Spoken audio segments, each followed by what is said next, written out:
మీ ఎలాంటి వ్యాపార ప్రకటనలకైనా వెంటనే మా ఛానల్ సంప్రదించండి. నమస్తే. ఈ రోజు మన స్టూడియోలో ప్రముఖ ఆధ్యాత్మికవేత్త, జ్యోతిష్య వాస్తు పండితులు, లలితాదేవి ఉపాసకులు బ్రహ్మశ్రీ నానాజీ పట్నాయక్ గారు ఉన్నారు. గురుగారితో మాట్లాడదాం.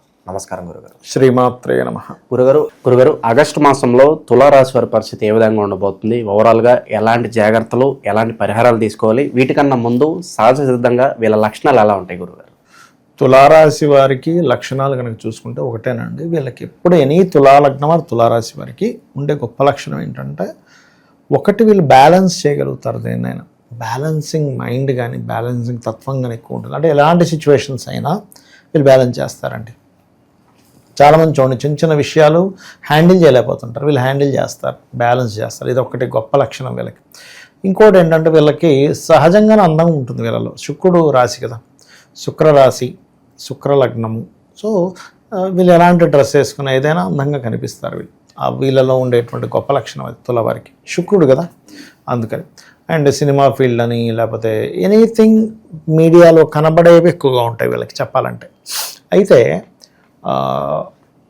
ఎక్కువగా వీళ్ళ లైఫ్లో కెరియర్ పరంగా క్రియేటివ్ అండ్ చేంజింగ్స్. కొంతమంది చూడండి ఒక దగ్గరే ఉండిపోతారు, చేంజ్ అవ్వరు.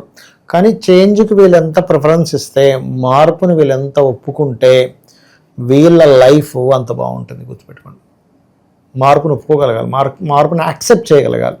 నేనేం చెప్తానంటే, ఎప్పుడు కూడా జాతచక్రంలో మనకు అక్కడ ఏముందో దాన్ని యాక్సెప్ట్ చేయగలగాలి. ఉన్నదాన్ని నువ్వు యాక్సెప్ట్ చేసినప్పుడు నువ్వు సక్సెస్ అవుతావు.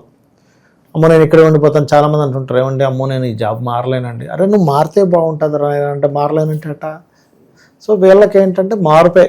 వీళ్ళ లైఫ్లో ఒక గొప్ప స్టేజ్కి వీళ్ళు వెళ్తారు అంటే, ఒకటి కళలు, మార్పు, బ్యాలెన్స్ చేసేటువంటి తత్వం వీళ్ళంతా పెంచుకుంటే, వీళ్ళంతా బ్యాలెన్స్డ్గా ఉంటే వీళ్ళ లైఫ్ ఇంకా అద్భుతంగా మారుతుంది. ఇంకోటి ఏంటంటే, కొంచెం ఖచ్చితంగా చెప్పడం అనేది వీళ్ళకి ఉంటుంది లక్షణం. ఖచ్చితంగా ఇది అని చెప్పేటువంటి లక్షణాలు అధికంగా ఉంటాయి. వీళ్ళంతా సాఫ్ట్గా ఉంటే వీళ్ళ జీవిత భాగస్వామి అంత హార్డ్గా ఉంటారు. వీళ్ళంత హార్డ్గా ఉంటే అవతల వాళ్ళు సాఫ్ట్గా ఉంటారు. అంటే ఏదైనా కానీ వీళ్ళకి జీవిత భాగస్వామితో అట్రాక్షన్ అలాగే ఉంటుంది. వీళ్ళ మాటలో కూడా ఒక అట్రాక్షన్ ఉంటుంది, వీళ్ళ ఫేస్లో ఒక అట్రాక్షన్ ఉంటుంది, వీళ్ళలో ఒక అట్రాక్షన్ ఉంటుంది. వీళ్ళకు ఉండేటువంటి బలం ఇది. ఇక వీళ్ళకి ఈ నెల చూసుకుంటే ఆగస్టు మాసంలో ముఖ్యంగా ఏంటంటే, శుక్రుడు కూడా భాగ్యస్థానంలోకి గురువు దగ్గరికి వెళ్తున్నాడు. రెండు శుభగ్రహాలు భాగ్యంలో ఉన్నప్పుడు ఏదైనా బిగ్ అమౌంట్స్ కొన్ని ఉంటాయి చూసారా, పెద్ద అమౌంట్ ఒకటి రావాలండి, రావట్లేదని బాధపడుతూ ఉంటారు. లేదా కొంతమంది హైయర్ ఎడ్యుకేషన్ గురించి తపన పడుతూ ఉంటారు. ఈ కోర్స్ అయిపోతే బాగుంటుంది, ఇది నాకు ఎందుకో క్లియర్ అవ్వట్లేదని. ఇటువంటి వాటికి ఈ నెల చాలా అనుకూలంగా ఉంది. బ్యాంక్ సపోర్ట్, ఇప్పుడు చూడండి ఒడీస్, లేకపోతే గురువుల యొక్క సపోర్ట్ కానీ, లేకపోతే తండ్రి యొక్క సపోర్ట్ కానీ, ఇట్లాంటి వాటికి చాలా చాలా బాగుంది. కాకపోతే వీళ్ళకి సెకండ్ లార్డ్ అంటే ఫినాన్స్ కారకుడు ఎవరైతే ఉన్నారో కుజుడు 12వ స్థానంలో ఉన్నందుకు వీళ్ళు ఖర్చులు కాస్త ఎక్కువగా ఉంటూ ఉంటాయి. అంటే తప్పనిసరి ఖర్చు పెట్టడం, అందులో ముఖ్యంగా జీవిత భాగస్వామి గురించి కానీ లేదా పార్ట్నర్స్ వల్ల కానీ ఖర్చు పెట్టాల్సిన పరిస్థితులు రావడం, ఇవి ఎక్కువగా ఉంటూ ఉంటాయి. సహకారాలు ఎక్కువగా అంటూ ఉంటాయి. కొంచెం సిబ్లింగ్స్ వల్ల వరుస వాళ్ళతో కొన్ని సహకారాలు, లేదా ఒక్కోసారి సిబ్లింగ్స్ వల్లే ఖర్చు పెట్టడం, ఇవి ఎక్కువగా ఉంటూ ఉంటాయి. కాకపోతే ఇక్కడ ఏంటంటే, పంచమంలో రాహు ఉన్నాడు వీళ్ళకి. సో ఎప్పుడైతే పంచమ స్థానంలో రాహుగ్రహం ఉందో, ఇక్కడ ఆలోచన స్థానంలో ఉంది. సో వీళ్ళకి ఈ డైరెక్టర్స్కి వీళ్ళకైతే క్రియేటివ్ థింకింగ్, క్రియేటివ్ థాట్స్ వీళ్ళకి బాగా పనికొస్తాయి. కానీ ఇక్కడ ఎప్పుడైతే పంచమంలో రాహు ఉండి శని కూడా వక్రించి వెనక్కి వస్తున్నాడో, ఇక్కడ ఈ శని యొక్క ప్రభావము, రాహు యొక్క ప్రభావం ఎప్పుడైతే ఉందో, ఇది ఏం చేస్తుంది ఏమిటి అని చెప్పి చూసుకున్నట్లయితే, ఇది పర్టికులర్గా ఇచ్చేటువంటి గ్రహస్థితి వీళ్ళకి నిర్ణయం తీసుకునేటప్పుడు కొంచెం ఆలస్యం చేస్తూ ఉంటారు. ఎందుకంటే శని కదా, ఎంతైనా ఆలోచన స్థానంలో శని ఉన్నప్పుడు ఏంటంటే, వీళ్ళు జాగ్రత్త పడాలి అంటే డెసిషన్ మేకింగ్. ఇవాళ చెప్తాం, రేపు చెప్తాం, ఎల్లుండి చెప్తాం, అవకాశం వెళ్ళిపోతుంది.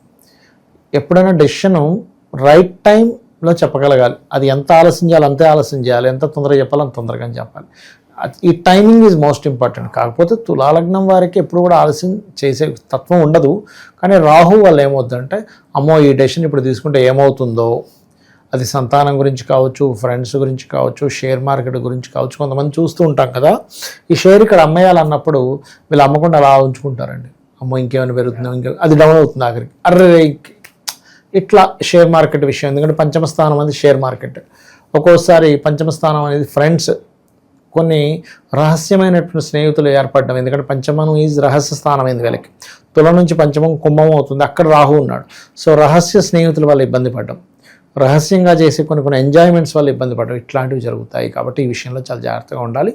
అందులో ప్రధానంగా మీరు చూసుకున్నట్లయితే వీళ్ళకి కొన్ని లవ్ అఫైర్స్ ఇటువంటి విషయాల్లో కూడా కొంత జాగ్రత్తగా ఉండాలి. రాజకీయ విషయాల్లో కొంత నిర్ణయాలు తీసుకునేటప్పుడు కూడా కొంత నిర్ణయాలు తీసుకోవడము, కొంచెం రాజకీయంగా ఎవరినైనా చేర్చుకునేటప్పుడు వీళ్ళు ఏదైనా ఒక కొత్త పార్టీలో జాయిన్ అయ్యేటప్పుడు నిర్ణయాలు జాగ్రత్తగా తీసుకోవాలి. అయితే వీళ్ళకి సంబంధాలు కూడా ఏంటంటే వివాహ సంబంధాలు చూసుకున్నట్లయితే ఈ కుటుంబీకులకు సంబంధించిన వాళ్ళల్లోనే ఎవరైనా ఇప్పుడు చూడండి సిబ్లింగ్ వరుస, అంటే సిబ్లింగ్కి తోబుట్టువులైన, అంటే వీళ్ళ సిబ్లింగ్కి భర్త భార్య వాళ్ళ తోబుట్టువులు కూడా వీళ్ళకి వరుస అవుతారు కదా. అలాంటి వాళ్ళు ఏదైనా బిజినెస్ రంగాల్లో విదేశాల్లో బిజినెస్ చేస్తున్నటువంటి వారు, విదేశాల్లో చదువుకునే వారి ద్వారా అలాంటి సంబంధాలు రావడం, అంటే బంధువర్గంలో విదేశాల్లో ఉంటూ అక్కడ చదువు కానీ బిజినెస్ కానీ చేసేవాళ్ళు, ఇటువంటి వాళ్ళతో కొంత వీళ్ళకి వివాహ ప్రయత్నాలు అనేవి సక్సెస్ అవుతాయి. కాకపోతే వీళ్ళు కొంచెం మంగళవారాలు మాత్రం ఇప్పుడున్న గ్రహస్థితి రీత్యా వివాహ నిర్ణయాలు తీసుకోవడం, మాట్లాడడం చేయకూడదు. మంగళవారాలు వెయిట్ చేయాలి ఒకటి. అండ్ ప్రమోషన్ సంబంధించిన విషయాలు చూసుకుంటే కనుక 16-17 తేదీల నుంచి లాభస్థానంలోకి లాభాధిపతి వస్తున్నాడు కాబట్టి ఇది కొంతవరకు పాజిటివ్గా ఉంటుంది. బట్ ఏదైనా కానీ కొంచెం మనకి ఆలోచన ఒకటి, ఎక్కువ లాభాలు వస్తాయని తీసుకునే డేర్ స్టెప్స్ కొన్ని మాత్రం కొద్దిగా వీళ్ళు ఈ 17వ తేదీ వరకు కొంచెం జాగ్రత్తగా ఉంటే మంచిది చూసుకుంటే కనుక. ఇక దూర ప్రయాణాలు చేసే వాళ్ళకి ఏదన్నా సూచన ఉందా? మంచి సూచనే ఉందండి. ఎందుకంటే దూర ప్రయాణాలని మనం జ్యోతిష్ శాస్త్రంలో 9వ స్థానంలో చూస్తాం. సో 9th హౌస్ 2 గ్రహాలు ఎప్పుడైతే ఉన్నాయో ఇది మంచి ఫలితాలను ఇస్తుంది 9th హౌస్లో. సో వీళ్ళు ఏదైనా లాంగ్ జర్నీ చేయడము, దూరంగా వెళ్ళడం వల్ల, అక్కడ ఏదైనా బిజినెస్ చేయడం వల్ల, ఇప్పుడు చూడండి కొంతమంది ఇక్కడ నుంచి ఇంకో ప్రాంతానికి వెళ్ళి వ్యాపారాలు చేస్తూ ఉంటారు. అటువంటి వాటికి వీళ్ళకి పాజిటివ్గానే ఉంది చెప్పాలంటే. ఇక భార్యాభర్తల మధ్య సంబంధాలు ఎలా ఉండబోతున్నాయి? థర్డ్ పర్సన్ ఇంటర్ఫియరెన్స్ వల్ల ఏదైనా ఇబ్బందులు రాబోతున్నాయి? కొంచెం వస్తుందండి, ఎందుకంటే 12లో కుజుడు కదా. 12వ స్థానం అనేది వివాహ జీవిత స్థానంగా చెప్తారు. సో థర్డ్ పర్సన్ ఇంటర్ఫియరెన్స్ వస్తుందా అంటే వస్తుందని చెప్పాలి. ఎందుకంటే ఇప్పుడు ఎవరో ఏదో ఒక ప్రపోజల్ పెట్టారు ఆల్రెడీ ఉన్న భార్యాభర్తల మధ్య, వాళ్ళు ఏదో పెట్టారు, వీళ్ళేం స్పందించలేదు, కానీ వాళ్ళు ఎందుకు ఈ మెసేజ్ పెట్టారు అనేవి కొంచెం ఇబ్బందిని ఇస్తుంటాయి. ఎందుకంటే ఎంతైనా 3-6 అధిపతి గురువు శుక్రుడితో ఉన్నాడు. ఈ లగ్నానికి శుభుడు కాదు, సహజంగా సహజ శుభత్వం ఇచ్చే లక్షణాలు కొన్ని ఉంటాయి గురువుకి. కానీ శుక్రుడితో కనెక్ట్ అయినప్పుడు ఏమవుతుందంటే శుక్రుడు వివాహానికి కారకుడు, శుక్రుడు 8th లార్డ్ సీక్రెట్కి కారకుడు. అంటే కొన్ని విషయాలు సీక్రెట్గా జరిగేవి కొన్ని జరగడం వల్ల కూడా, ఇందాక నేను మీకు మాట అన్నా, పంచమంలో రాహుజన్ ఉన్నారండి, ఇది కొంచెం సీక్రెట్గా ఉండే ఫ్రెండ్స్ వాళ్ళు ఇబ్బంది ఇస్తుంది అని, ఇటువంటివి వీళ్ళకి కొంచెం జరిగే ఛాన్సెస్ ఉన్నాయి. కాబట్టి అటువంటి విషయాలకి దూరంగా ఉండడమే మంచిది. ఇంకా విశేషంగా ఈ ఆగస్టు నెలలో ఎలాంటి పరిహారాలు చేసుకుంటే బాగుంటుందన్నారు? దీంతో పాటు నరఘోష, నరదిష్టి పోవడానికి కూడా ఏదన్నా రెమెడీ చెప్పండి. చాలా మంచి చేశారండి. ఇంకోటి ఏంటంటే మీరు మాట తీశారు కాబట్టి నాకు ఒకటి గుర్తుకొచ్చింది. వీళ్ళకి స్వప్నంలో కొంచెం జాగ్రత్తగా ఉండాలి. స్వప్నంలో జరిగే సూచనలు వీళ్ళకు ఒక హింట్ ఇస్తూ ఉంటాయి. అవి నిజంగా జరుగుతాయి అంటారా? కళ్ళ జరుగుతాయి. స్వప్న శాస్త్రం గురించి మనం ఒకసారి ఎప్పుడైనా చెప్పుకుందాం వీలున్నప్పుడు. స్వప్న శాస్త్రం అనేది ఒకటి ఉందండి, అది పర్ఫెక్ట్ శాస్త్రం. అది బృహస్పతికి పని లేక అన్ని శ్లోకాలు రాస్తాడు దాని మీద, లేకపోతే అంతే కదా. ఇప్పుడు చాలామంది జ్యోతిష్ శాస్త్రం కూడా ఇది పనిచేస్తుందా అంటే, మహర్షులు అంటేనే వాళ్ళు ద్రష్టలు, వాళ్ళు భగవంతుడిని దర్శనం చేసుకున్నారు, అన్ని విశ్వంలో ఏముందో మొత్తం వాళ్ళకి తెలుసు. వాళ్ళు కొన్ని 100,000 శ్లోకాలు వాళ్ళకి పని లేక రాయలేదుగా జ్యోతిష్ శాస్త్రం మీద. అలా ఏంటంటే స్వప్న శాస్త్రం కూడా ఉంది. తులాలగ్నం ఆర్ తులారాశి వారికి స్వప్నం ద్వారా కొన్ని హింట్స్ లభిస్తుంటాయి.